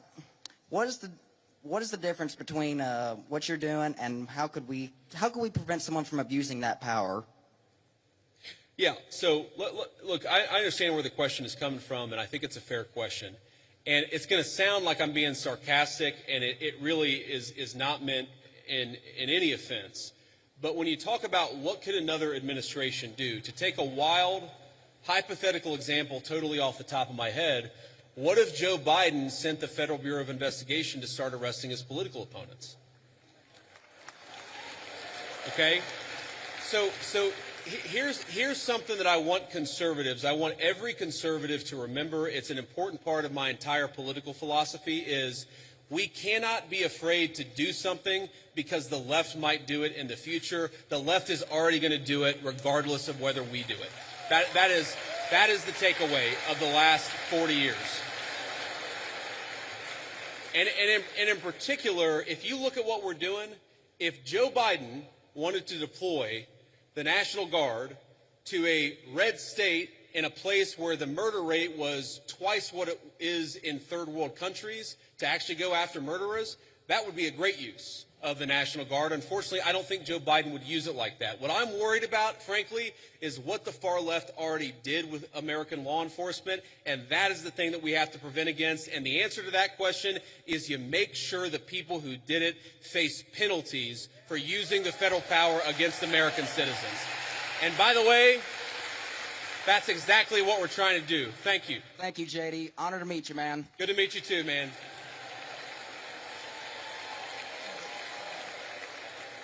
This will be the last question. Ricky Bobby, 2048. That's who I'm voting for.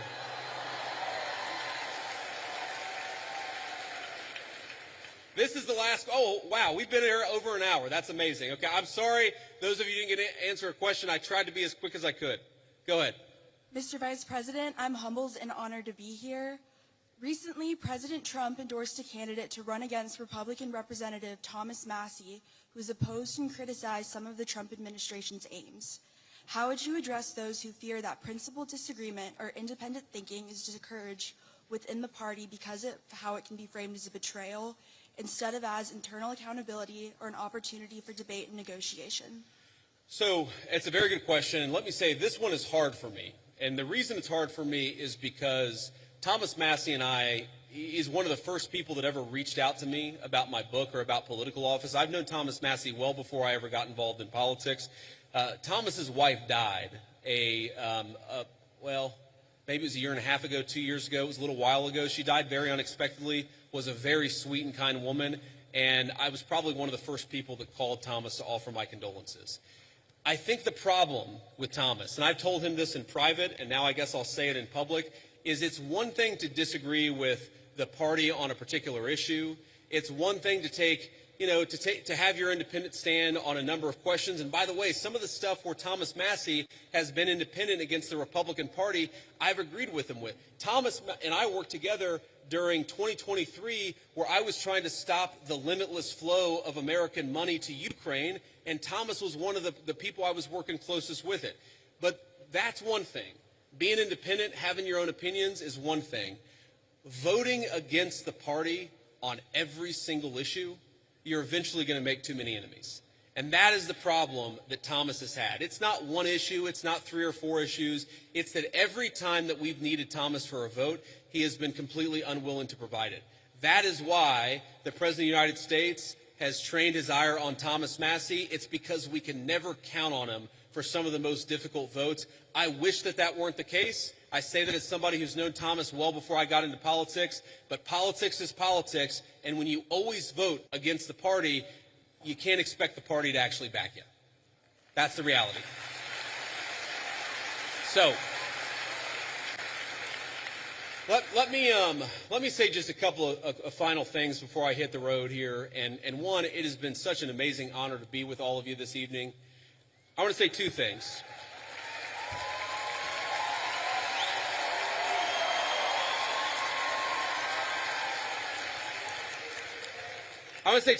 Number one, when I was back in my agnostic days and I was thinking about returning to my faith, I remember talking to a friend of mine and actually talking about, a number of things. And he said something to me that was really interesting. And I was talking about all the things that were going wrong. I was looking to the future. I was talking about everything that was broken in the world. And I said to him, things are just really, really dark. And he said, and he stopped me in my tracks, he said, JD, you're right.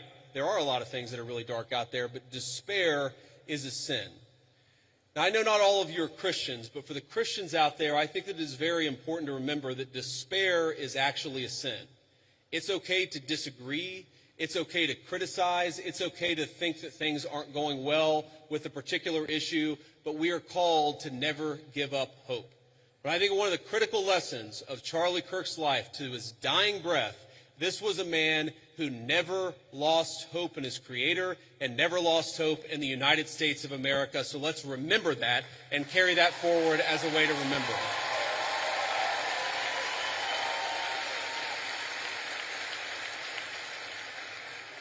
And the second thing that I want to say is, in line with despair being a sin, look, I imagine that I can tell most of you apparently agree with a lot of what I said. I'm sure that a lot of you disagree with some of the things that I've said. That's okay. We don't need in our political movement people who agree with us on every single issue. We got a couple of questions about Israel. We got a couple of questions about the National Guard deployments. We don't need somebody who agrees with us on every single question or every single issue. What we need is people of good faith who love the United States of America and are willing to work hard to save it. So when you look at all the accomplishments, you look at the accomplishments of the last 9 months. We inherited the worst border crisis in the history of the United States of America.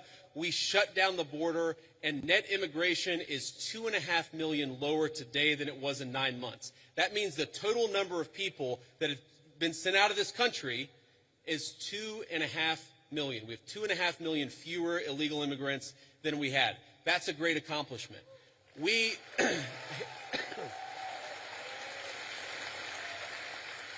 We inherited a terrible affordability crisis from Joe Biden, and I'm not going to tell you everything's perfect because it was a real bad situation that we inherited, but inflation is consistently below economists' expectations, and we're chipping away at it every single day.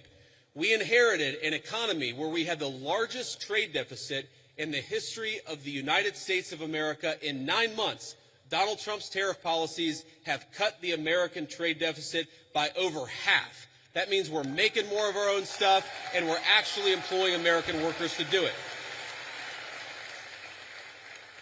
And all that is to say that very often Charlie Kirk would call me and he would say, not attaboy, but he would say, do more, do more, do more. And I listened to Charlie because he was a dear friend and because I knew that he loved this country. My point is, the best way in your life to honor Charlie Kirk's legacy, it's not to despair, but to hope in the future of this country. If you disagree with something, then get involved in the movement to save this country. If you think that we could be doing more, then pick up the phone and get involved in the effort to change our minds and change the future of the United States of America in the process. My friends, the rebels of Ole Miss, despair is a sin. Do not give in to despair. Let's keep fighting to save the United States of America. Thank you, and God bless you.